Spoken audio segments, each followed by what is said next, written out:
Hey, my friends. Welcome back to an episode of Notes from the Edge. And I am your host, Lisa Lacy. And this is the place where we have the dang conversations we should have been having all along. Guess what? You ain't talking about it, but we're gonna. And today's guest is very special to me. She is my dear friend and a very important person, Dr. Stella Dellamora, who is a certified ADHD coach, leadership expert, speaker, and founder of pronounce your company name? Celigo. Celigo. Celigo. I love it. After receiving an ADHD and obsessive compulsive personality disorder diagnosis at 52, she realized that professional success had hidden years of overwhelm. Guys, we talk about this a lot in here: exhaustion, self criticism, and feeling fundamentally unequipped to manage her own brain.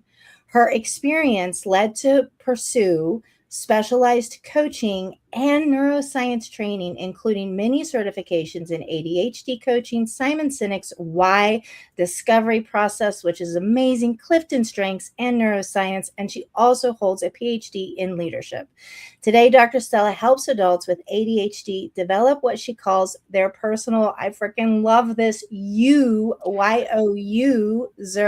manual, a deeper understanding of their own brains, their own work, how they click and tick, how they operate at their best. Most importantly, she's going to help you radically accept who you are instead of looking at yourself like something that needs to be fixed or broken. Dr. Stella, how are you today, my friend? I am doing really well. I appreciate that introduction. I'm exhausted kind of listening to it. That was you. It sounds different when somebody else says it, doesn't it? It It's like, does. wow, It does. I've done a lot. It's always easier when somebody else says it. Well, it's something to be diagnosed. I sometimes use the word have some labels thrown at me that I don't even understand. ADHD and OCD at 52, that's in midlife. And at that point, you had been told you're so successful, you have it all figured out. So, walk us through that moment, because that's the moment that got you here into helping people how you help them today. Yeah. And I think I'm not alone in my story. There are many women who are like me, and men as well, who get diagnosed with ADHD later in life. And I had a double stack of ADHD and OCPD. And I went to a doctor looking for help. And the result of that journey was the assignment of this diagnosis. I have ADHD and OCPD. And the doctor said, but you're so successful. You figured out all of these systems and you're really smart. So just keep doing what you're doing. And that to me was kind of like a dagger in my chest, because I'd finally gotten to the point that I was asking for help. I needed help. Something was not working. And to be told, you are right, something isn't working, just keep doing what you're doing. Do more of it. It didn't feel good. It didn't sit on me.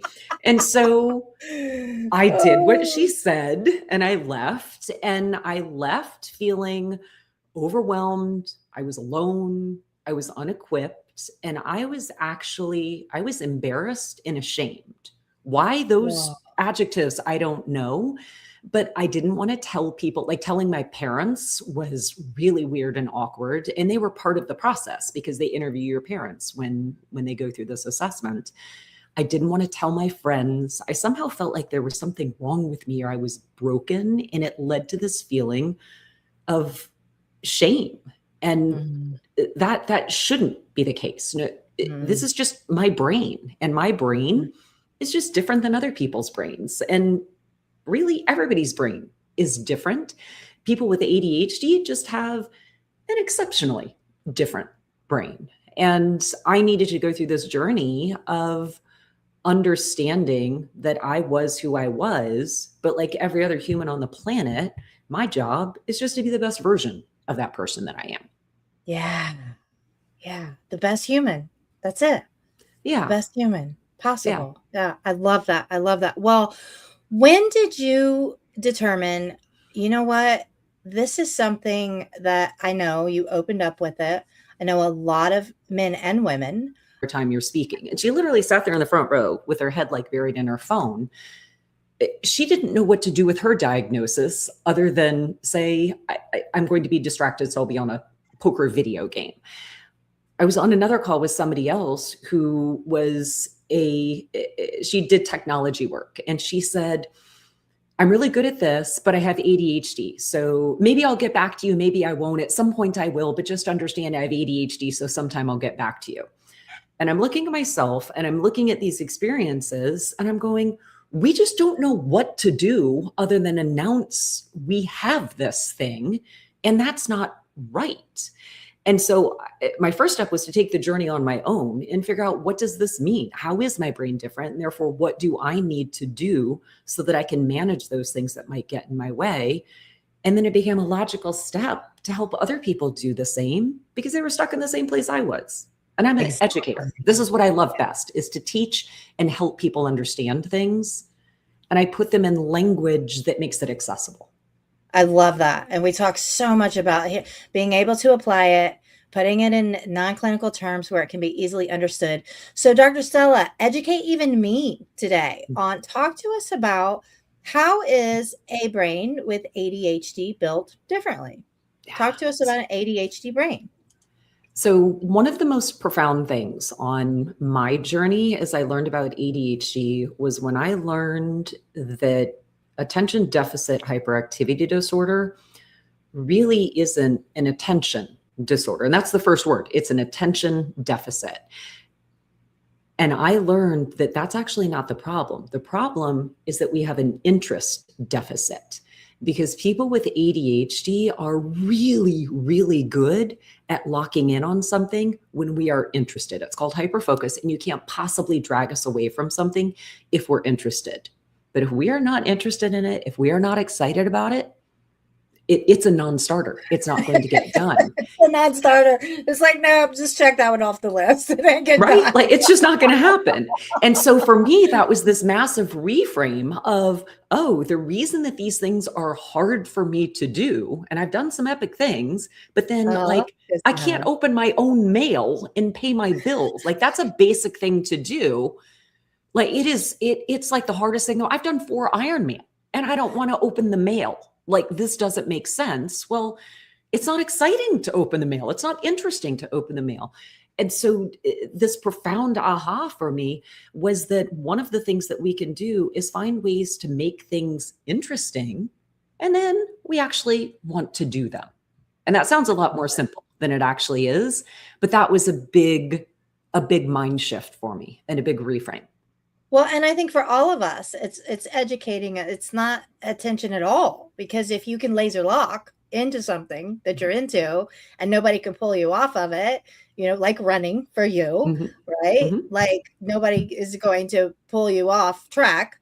Then it's an interest issue. So that's a big, big difference. Yeah. Yeah. And so that's a starting point, right? That's what opens the door to getting us to do something. And if we're not interested, again, non-starter. It doesn't matter how important it is. Neurotypical people, if something is important, they can muscle through and get it done. For us, unless it is urgent or really appealing or interesting, we can't tell ourselves, like my mail, my taxes, that's important to do. Make it interesting, urgent, or fun. Then I dial and lock in.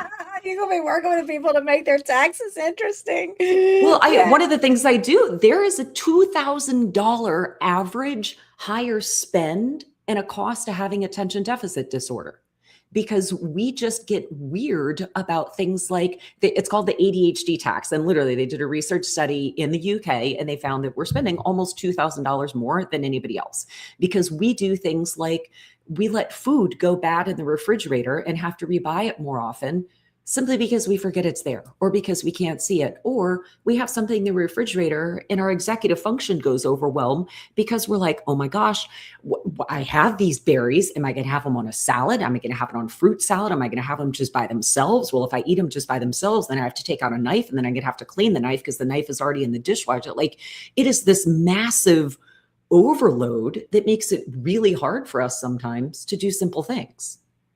That I think what you just described is really important, and I do not want us to gloss over it, because what you just did so brilliantly was give us an inside perspective on how what some people might consider a very simple decision, right? Am I going to eat the berry? Do I Yeah. want the berries? Am I hungry for the berries? I eat the berries, right? As opposed to, how many things did you just name? Maybe 12 different things that your brain has to go through before you actually get to making the decision to eat the berries. I think that's so valuable. Yeah. And it's Because wildly destabilizing. And it's become, it creates a paralysis because you can't possibly get started on step one because you're thinking about the 27 step. Here's another example. I'm an athlete. I drink a lot of water. I need to drink water. I make it as easy as possible. I have 2 water bottles right here.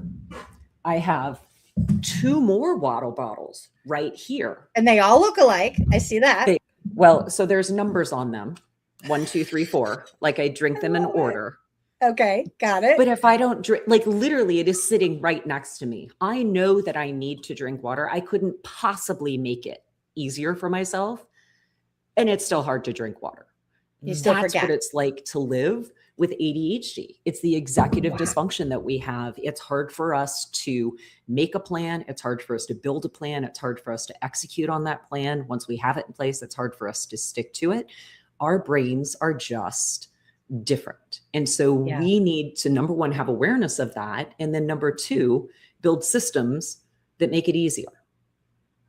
Let me ask you this, because what if there's people listening out there today and this is the thing. They've maybe heard it from 10 other people, but hearing it from you, it's going to sound different.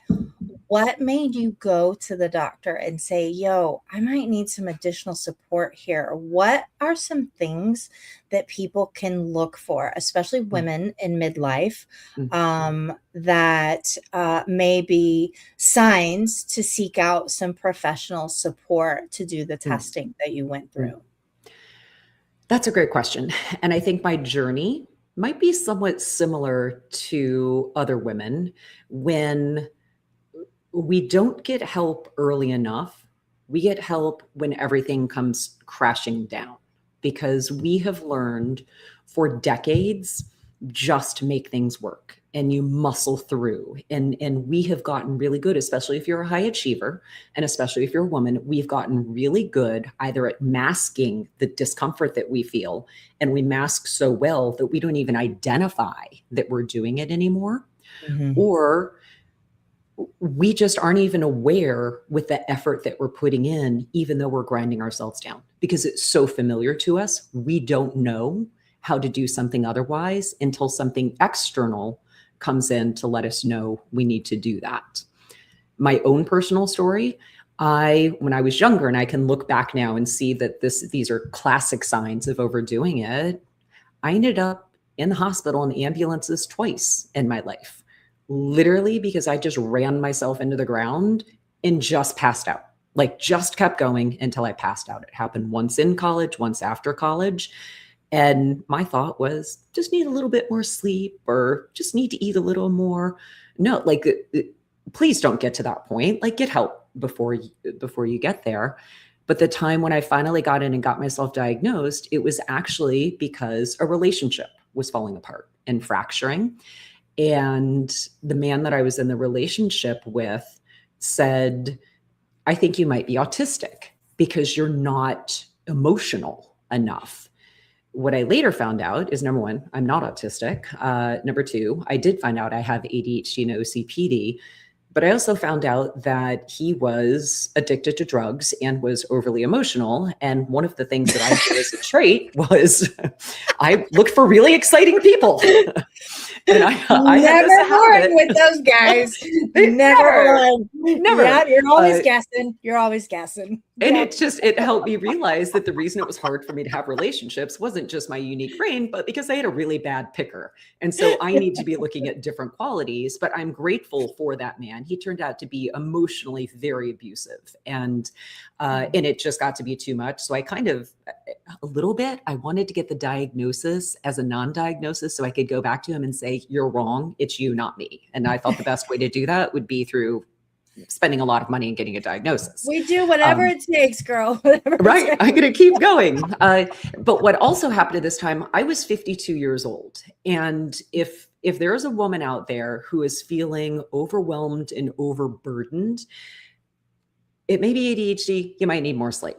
It might be ADHD, though, if you have a history of things that just don't add up. If you are consistently working harder than you should be, working harder than everybody else just to hang on, you might have, and it may not be ADHD, but you should get some kind of diagnosis so that you know what's going on. And the reason I bring up women specifically and the fact that I was 52 is because I was going through menopause, like through perimenopause, and all your hormones change at that time. And for a woman, when your hormones change and your brain is also activated off of hormones that you need, everything goes haywire. So all of the systems that I had built for decades, and people laughed at me, they teased me about my systems, because I had rules and systems and post-it notes for everything. I look back on those now, that was my lifeline that I They were created surviving. Yeah, it was that I survival. didn't know about. And I kind of learned to laugh at myself the way other people did, but it really, that was my raw coping mechanism. The way somebody else would need a wheelchair or somebody else would need glasses. Like some people on ADHD need medication. Like they're essential things that we need that let us get through. But at some point, those systems might not work anymore. And I got to that tipping point that my systems weren't working. I was a broken version of myself and I just couldn't keep up. And didn't know why, and didn't know why. And I didn't know think the why. biggest thing, friends, those of you listening, regardless of what the reason you find out to be that you might be struggling, our biggest message to you today, because I was a high achieving woman. I was struggling without knowing I was struggling, but also I didn't know how to ask for help. There was shame attached to saying I'm struggling because people had classified me as the successful one. So please, if you do the good hard look that we're going to ask you at the end of the podcast recording, like we do every time, take a look at yourself, and you really are struggling, find and seek the right kind of support. And so step one is always to take that internal excavation, the look at yourself first, your life. Where is it? Is it where you want? Dr. Stella, the technical term for what you're describing with your ex-dude and inpatient rehab for me was bottom fishing. That was the clinical term for what I did. It was bottom fishing. I was like, is that even a term? I don't think that's a term, but yes. So if you do, there is no shame in being a high functioning human being that everybody has labeled as highly successful, and going, you know what, this weight has become too much and I need some extra support. And if you get, like Dr. Stella didn't like the first answer, well, you're doing great, just keep doing what you're doing. You seek until you find, and you will find every single time. I promise you that. So it sounds like there are definitely some things, and I think, Dr. Stella, you know what you are primarily interested in is making sure you grab people before the collapse, before everything crashes, before the fractures, like get to it sooner. So if you think, and I am a big advocate, and you guys, you listeners, you know this, of mentorship, very specifically transformational coaches. They were game changers for me after I had done all the acronyms in the clinical therapeutic arena. Did them. I'm an acronym. I did it. I spent a small fortune, a small house on those acronyms, and I was still waking up not sure if I wanted to keep doing this. So if those are your mornings, I'm not saying we're up doing cartwheels every morning, but definitely up going, okay, what do I have to get done today? It's a night and day difference. So please seek seek support. So, Dr. Stella, once you had your diagnosis, then your realization, and part of your journey was to go ahead and get certified. And talk to me about some of the certifications and how you feel they really equipped you to help your clients. Yeah. I have to take a note or I'm going to forget what to say here. Please do. So first of all, I want to take a step back to something that you said Yeah. about women advocating for themselves and getting help. I have a little sticky note that I look at quite frequently that says, if it feels like work, it's not working. And I think I can expand that to life. If something doesn't feel right, something is wrong. It is not in your head. If something doesn't feel right, something is wrong. How And simple it is that? should, that's it. It should be Yeah. empowering to figure out what is wrong. The Yeah. wrong answer is, I will just keep going. Because if it doesn't feel right, something is wrong. And it might be a little thing that's wrong, that's an easy tweak to make, or it might be something truly significant that requires coaching or therapy or medication or support. And again, it might just be you need more sleep, like you need to eat more vegetables, like those are things. But I think a big takeaway, if something doesn't feel right, something is wrong, and persist, use everything in you to get an answer to that. We owe that to ourselves, because what most women have done is give to everybody else except themselves. Yeah. And that's it. It's just not okay. And trust your intuition on this one, guys. Keep going. If you get the answer that you are not happy with, you keep going until you find the right kind of support that, to Dr. Stella's point, feels right for you. Yeah. And your built in design. Yeah. Yeah. And so on this journey, so I've had a lot of different training. Like I'm certified, I'm an internationally certified coach. That takes an incredible amount of work. You have to go through hours, like hundreds of hours of training, and you have to do recordings and you send it in and people watch you coaching and give you feedback. And so I have that level of coaching certification. I'm also a strengths-based coach with Clifton Strengths, and I'm a Simon Sinek Wide Discovery coach, as well as being an ADHD and neuroscience coach. And all of those things kind of cluster together around this notion of understanding your brain and how you operate at your best. They're all grounded in positive psychology, which is basically, instead of looking at everything that's wrong with someone and trying to fix it, why don't we look at all the things that are right and use that as a foundation to build on? Yes. Like it makes sense, right? It sounds so simple. Yeah. And it's even more important because human beings by nature, we have a negativity bias.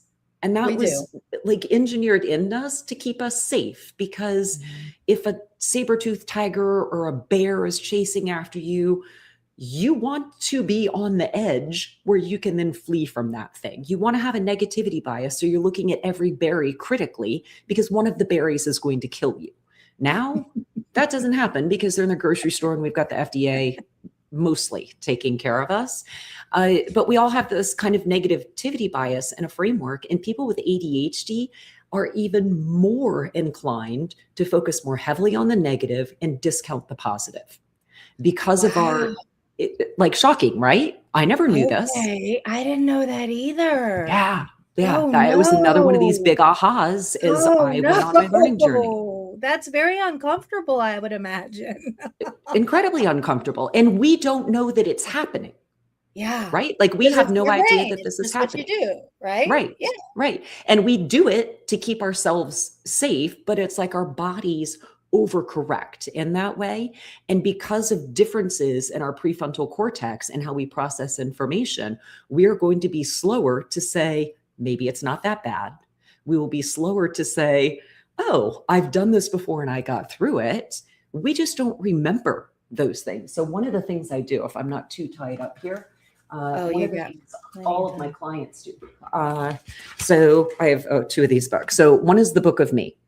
I ask all of my clients to be very deliberate at thinking of your successes and recording them recording them so that you can call back on them when you need it, because you've been here Gotcha. before, you've done this before, you've done great things. So when things look dark, look to the light. Okay, I love it. Another one, could I just show you another? I love visual Show aids. me tons of them, girl. I know you got a This lot. one, this one's called The Book of Terrible Things, and I actually learned this one. I think it was Arthur Brooks. I called it The Book of Terrible Things. He had some other formal I like name that for it's it. black. It's black. It's black. But what I do is when something bad happens, I just write it down in the book.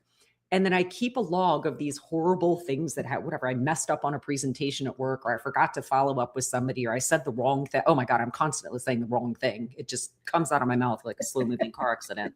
But I write all these things down. And then a couple of weeks later, I'll go back to it and I'll be like, oh, that wasn't that bad. Oh, it worked out. Oh, it was actually a good thing because this is what came out of it. And by consciously looking at the good things that happen, and then also consciously and very deliberately looking at the negative things and reframing them and taking away, well, here's what I learned from this. I learned that 1 hour is not long enough to plan a PowerPoint. I need 2 or 3. It gives me a personal toolkit to help me make better decisions in the future, because the ADHD working memory, we won't remember it.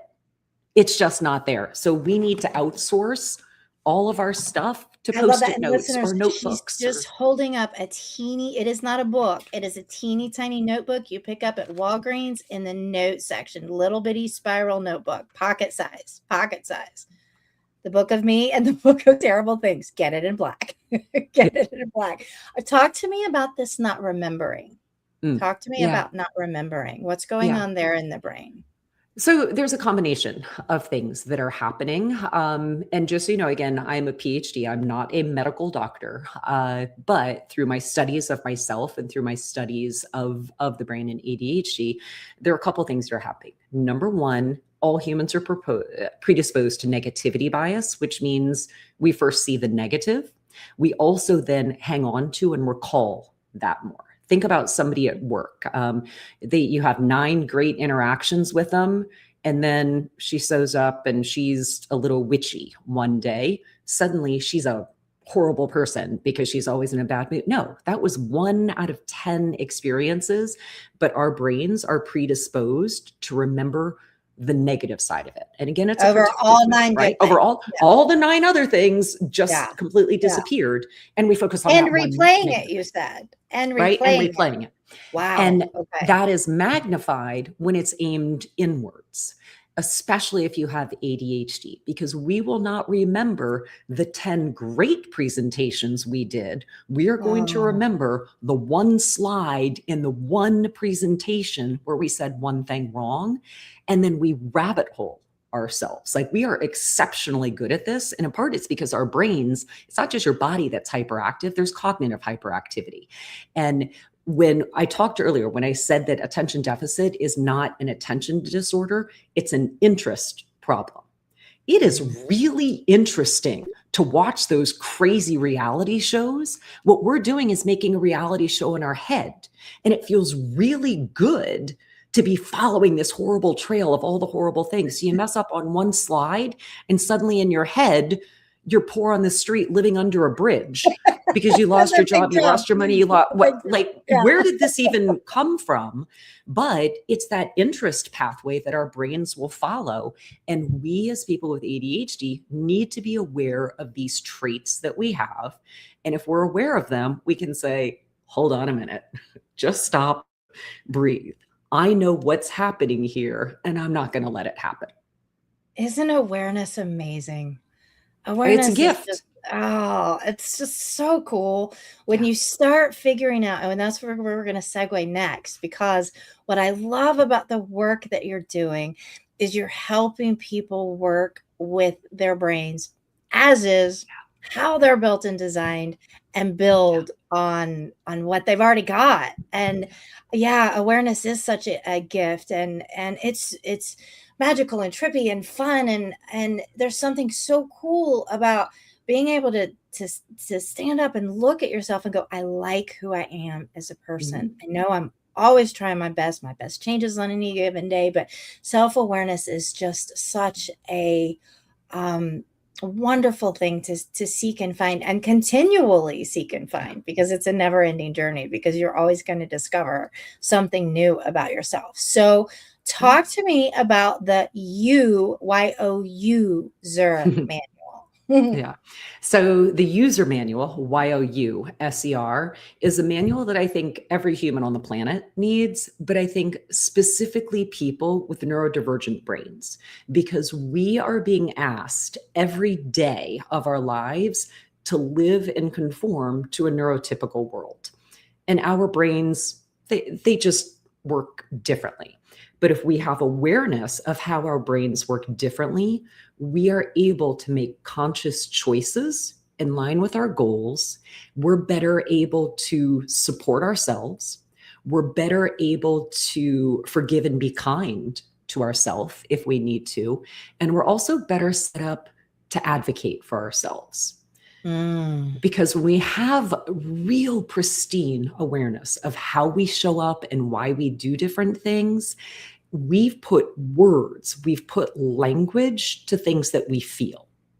And when you think about your brain, they're kind of like two basic different parts of your brain. And anyone who is a neuroscience is going to come after me, because I just took all of neuroscience and am going to distill it down to two tiny little things.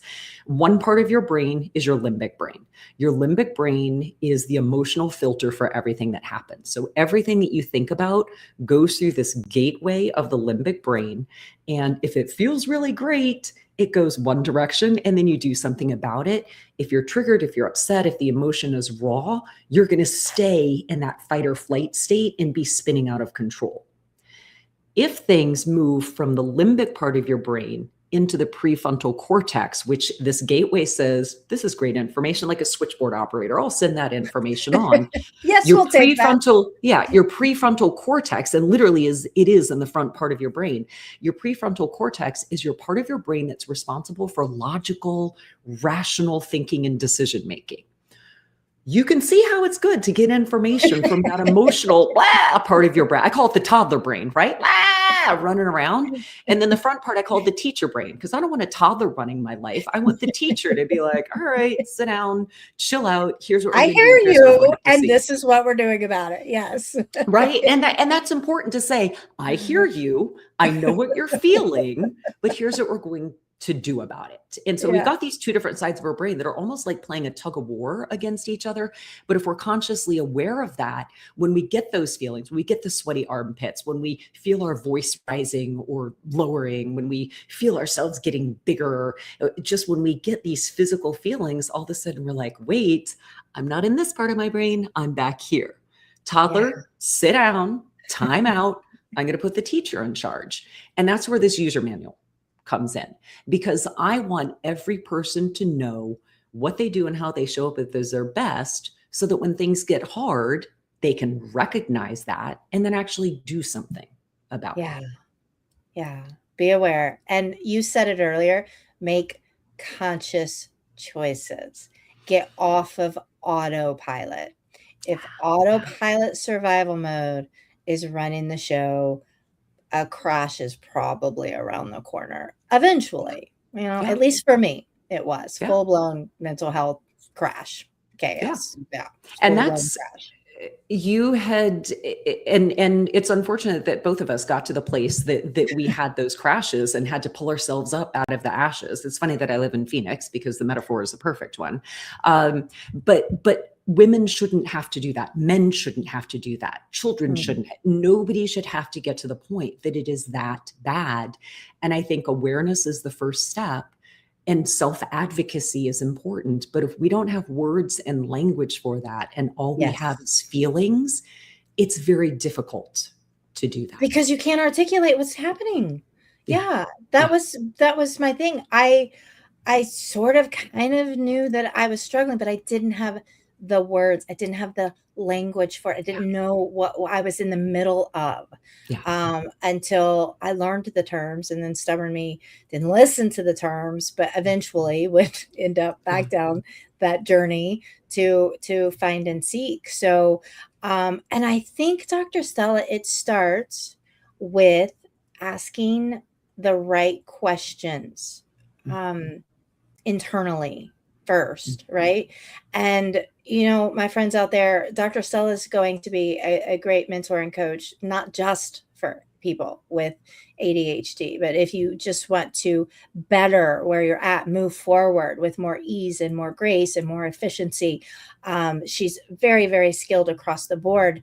But what are some good questions to ask ourselves Mm. if we feel like we may be struggling, but not have language yet because we Mm. haven't advocated for ourselves yet to find the right support yet? What are some great questions? Mm. Because we're very into asking better questions from Yeah. ourselves in here. So, what are some good ones to kind of start creating some of that self awareness about what we even want, what we value, what Yeah. our needs are? Yeah. So I think some of that goes down to just like the very basics of humanity. Am I sleeping okay? Like, is my health okay? Like, even like, is my skin okay? Is my hair okay? Like, those are physical manifestations that can help us indicate unhealth all the way down at the cellular level that you might not be able to see otherwise. So I think looking at those superficial metrics, I think looking at, and I say superficial, they are Well, they're surface visible level, metrics, right? right? It's Yeah, a good surface place, level, easy right? place to go. Is my Yep. hair looking more split end? Is it Yep. drier? Is my Yep. skin, flaky? Yeah, Yeah, easy. yeah. Start So there. I think Yeah. look at some of those. So I would look at basic health metrics like that. Like, is your body working the way a body should be working? I think is one, because you can't cheat that, right? Well, I mean, there's some ways that you can It's start to cheat there or that it's not. stuff, but Oh, well, you but if you're good taking point. drugs to cheat it, it's a sign that something is wrong because you're taking drugs to cheat the way your body should actually be. And there are some people that 100% need to be on medication for things. And I think that's amazing. I think withholding medication for people that need it is a problem. But if you're masking a problem by medicating the problem, you know that there's a problem. Look for the solution to the problem, not the symptoms. I think Yes. If is you one of know the you're foundational things. masking, you might need some Yep. additional Yeah. support. Yeah. And Yeah. then the second thing, I would start asking questions about how are my relationships? And that's friendships, it's family, and it's love relationships, relationships with your significant other or your children. I think looking at those relationships and looking at, are they healthy? Are they productive? Do they make me a better, more uplifted version of myself? Or are those relations burdening me in some way? And if relationships, and relationships are hard, don't get me wrong, like we're human beings, like it You're is gonna work have to have off days even relationships, in healthy relationships. but the overall equation really should lean towards positivity. You are getting far more out of it than the weight would be otherwise. And if the answer to that is that they are unhealthy, they aren't good, they aren't well, that's a sign that something needs to be done. Whether that's ADHD, that is something that's getting in your way of you having that relationship, or something else, it's a sign that something isn't working, something Yeah. doesn't feel right, something is wrong. So let's figure out what that problem is. So I would look at those two things. And then on the work front, that one's easier because you're either doing very well at work, or if you're being written up at work, if you are struggling to hold a job, if you're struggling to hang on to a job, all of those things are signs that something isn't working. And the answer isn't always my boss. It might be, that might be part of it. But if you're working harder than you should be working for something to happen, it's time to look into that. And it's time to do self reflection or externalize that with coaching or some other kind of support. Yeah. Yeah. I love that external reflection. Um, Definitely, you had said something that I wanted to circle back to that made me giggle a little bit. So, first things first, easy stuff, hair, skin, nails. Oh, relationships. This is what I was going to circle back to. My friends out there, if your relationships are unhealthy, typically they become all you can think about, right? Because they are taking up so much of your space. When they are healthy, here's what you get to do: you get to move on into the world and fulfill your purpose and mission for being here without having to obsess about what the next thing that's going to happen, what he or she said. And there is a night and day difference when you have healthier relationships as opposed to unhealthy relationships across the board. So I couldn't agree with you more, Dr. Stella. Look at the health of your relationships, and are you feeling uplifted? Are you feeling supported? Are you feeling breathed into from these relationships? Because those are the ones that get you excited and inspired, and they do push you to go and fulfill that gnawing in your heart. Guys, if there is a gnawing in your heart, it is not there by accident, and it's probably not going to go away for you. So you might as well take that finger, that we call it other focus. It's them, my mother, my father, my boss, my ex, it's them. Take the finger, turn it inward, and do that internal excavation. And a fair starting place is, when I look around in my life, do I, am I liking what I see? And if not, I highly recommend getting some mentorship underneath you, because here's the thing about mentorship.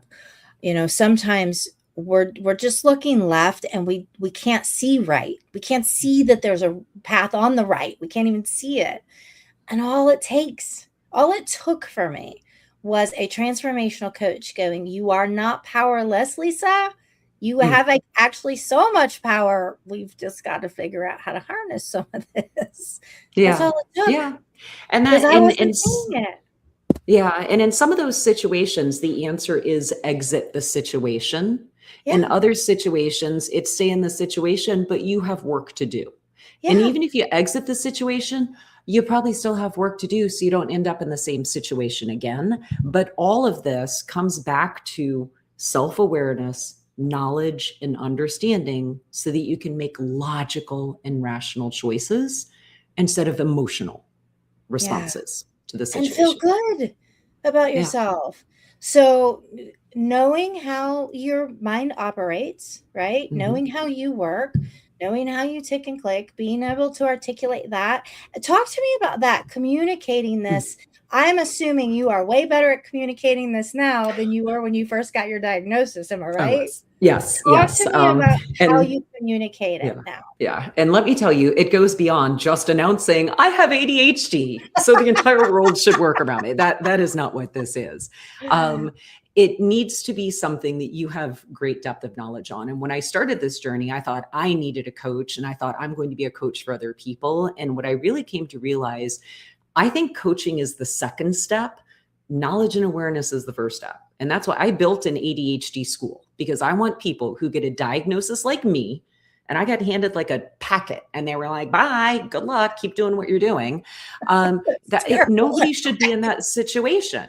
Nobody No. should be, right? No, and then And you're in, I like, was like, shame oh, spiral in fun. the car. Yeah, but I mean, the beginning, I was like, I'm just going to keep doing what I'm doing. How great am I? And I was like, wait, no, I needed help. Like, I still need help. So I started an ADHD school, and literally every week I meet with a community, and we take another aspect of what it means to have ADHD. Everybody's ADHD is a little bit different, and so some might have some dialed up or dialed down. Somebody might not have anything at all. But we really unpack, what is this trait of having ADHD? How does it show up for you? How do you understand it? How do you talk about it? And what are you going to do about it? Because it's not just announcing, I have this thing. It really is, I have this thing. So here's what I'm going to do about it. And here's how you can help me on my journey that I'm on. Oh, I love that. To enlist the support of those who love, care about, and are in service to Yeah. you. Here's Yeah. how, so you can articulate to them, here's how you can best support me. Because the Yes. people who Because, love and care about us want to do that. They do. They yes. want to Yeah. do that. But if we don't But have words they, to tell yeah, them, that's yeah, it. Yeah. yeah, Because if we don't have the words to tell them, how can we hope that they can help us or support us? And we've got the emotional part of it that comes out quite clearly and quite yeah. easily, but we need words and language to say, oh, now I understand why I think like this, why I act like this, why I feel this way. And others then can also understand that. And then we're in a partnership together. And some I people may love need coaching on top of that. But that. what my experience shows me is that it didn't make sense to start with coaching because people didn't understand their brains. So we Gotcha. start by understanding our brain, and then you might say, I need more help. But let's just start with a foundation and start in a context of a community so that you're looking around going, oh, I'm not I'm alone not in this. alone. Oh, this way I've been operating isn't the way everybody operates. That's unique to people who are like me. Like, And that's it doesn't really have to be empowering. this hard. No, Yes. no. It Yeah, doesn't have to be this hard. I love that idea. A yeah, school just for ADHD to start creating the knowledge yeah. and the self-awareness so you can make a conscious choice for yourself about what next steps might be. Pure brilliance. Well, how do people join? Maybe they just want to stick a toe into the community. How do they Yeah. join the community? Yeah, yeah. So I do have a community that is open to people. I have obviously, I've got a Facebook group that people can join and be part of that, just if they want to speak up and be connected. But I want to make sure that people, if you're committed to doing this, let's commit to do this. Right? This is your life, and you are the only person that really can take care of this life because you're with yourself 24 hours a day. And so, if you are interested in this journey, what you can find me on Instagram, you can find me on TikTok, you can find me on Facebook, you can find me on LinkedIn. There's a great way to passively live in this space and to engage through comments and connections there. But if you are ready to really make a change, then you join school and you Yeah. become part of that school community and make a commitment to yourself to really solving this problem instead of dancing on the edge of it and looking at the party that's happening. Be part of it. Yeah. Be part of it and don't wait for the collapse. If you even have an inkling that your life's not in alignment, Yeah. because when you're operating from a place of um, it's lighter, it's easier, it's not as freaking hard. Your relationships are healthy. You can tell the people who are like, how can I help you? How they can help you. And they do that. They do Yeah. that, guys. People really do that for you. If you can Yeah. articulate, here's how you can help me. Because they Sometimes want to help you. I Like do. that's a human thing. We want to help each other. We want to take care of each other. Like we just And have to without the help people language, help then you feel us. helpless and you still Yeah. feel stuck. And yeah, and then nobody wins Yeah. in that Yeah. situation because they're Yeah. helpless, you're feeling stuck, and there's no winners in that situation. So, yes, amazing. All right, guys, you don't have to write a thing down. We are going to have clickable links right here underneath this episode for you to find Dr. Stella. Reach out to her if you have any questions. She's here to help you have an easier ride than she had and created this. So you don't have to go piece a little bit from here and a little bit from here and a little bit from here and a little bit. It'll be all in one place for you. So take the baby step, toe in, start creating that self-awareness and get off of autopilot, because if the car's driving itself, it's gonna crash. I Yeah. promise you that. If it's driving itself when you're Yeah. hitting in these midlife and something happens to our BS filter goes, and there do it way before the collapse or Yeah. the crash. So well, Dr. Stella, we always close out asking our guests a couple of questions. Are you ready for them? Oh, I'm ready for them. All right. The first question is, Mm-hmm. in your own life, what did you perform just to survive? And what did dropping that role, mask, or performance do for your life? Question number one. Mm. Wow. What did I do just to survive? Um, that is a hard one. Um, And what did dropping that role, I, mask, or performance do for you? yeah.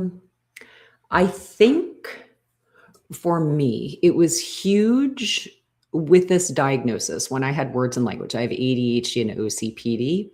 And I learned this from Simon Sinek, who kind of had the same trajectory. He learned about this and kind of hit it. He also has ADHD, if you're not aware of that.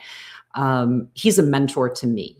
And when he, during the pandemic, finally started talking about ADHD, I saw how it empowered him. And then he could bring it into more conversations that helped him grow forward. So I think the thing that pivoted for me was trying to carry everything on my own and appear perfect and be perfect and just keep doing things at a higher and higher level, and to just be human and be like, I have this thing. This is how my brain works. I am working really hard to manage it. This is what you're going to see happen. And here's how you could help me. So I think that was a significant shift. Easy. So simple. I love it. I love it. And you feel lighter now, right? Because you're not carrying all that load. Yeah. And the more I talk about it, the easier it gets for me because I understand it more. Yeah. And then other people start saying, I am like that too. I thought ADHD was all about hyperactivity. I had no idea it could be cognitive hyperactivity and make you look like a workaholic. That's a thing. I know a little bit of something about workaholic. Yes. Okay. Last question. What do you wish and want us to be conversing more about? What do we need to be having conversations more about? What do we need to be having conversations more about? I think we need to have more conversations about what's hard for us. Oh, that's a good one. Like, yes. I think it's okay. And I think it's time for us to just be really bold about this is really hard, like, and to be okay with that. And you can keep working as hard as you are on it. But I think to be vulnerable and just to share what's hard, I think that's kind of beautiful. It's kind of fun. It is. That's a good one. That might be one of you might be up there. I love that. I love that. Well, friends out there, if you need Dr. Stella, we're going to make sure she's very easy to find and clickable links below this episode. As always, we are going to close out today's episode asking you the same question in your own life. What might you be performing just to get by or survive? And what might dropping that role, mask, or performance do to lighten your load just a little bit? I am Lacy, your host. This has been our beautiful guest, Dr. Stella Dellamora.